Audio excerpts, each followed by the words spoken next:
In the previous lesson, we performed a simplified version of the RNA-Seq on the T-bioinfo platform using the Botai2T mapping algorithm and RSM expression table for gene quantification. Now let us perform RNA-Seq using a different set of algorithms. Note that in this demo pipeline also, we are making use of samples that were taken from humanized mice with implanted tumors and consist of two breast cancer subtypes, that is estrogen receptor positive and triple negative. Our objective remains the same here as well, that is to generate gene expression tables from the raw RNA-Seq reads.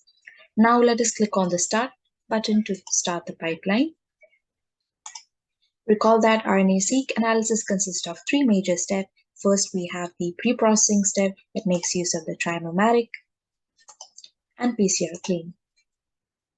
Also note that the functions of each of the algorithms have been explained in the pop-ups that show when you click on that particular step, so feel free to browse through and learn at your pace. Next, let's click on HiSat2 for mapping on the transcripts. And finally, HTseq for quantifying gene and isoform appendices. Finally, click on the End button to end the pipeline. And with that, we have built an RNA-Seq pipeline using breast cancer samples.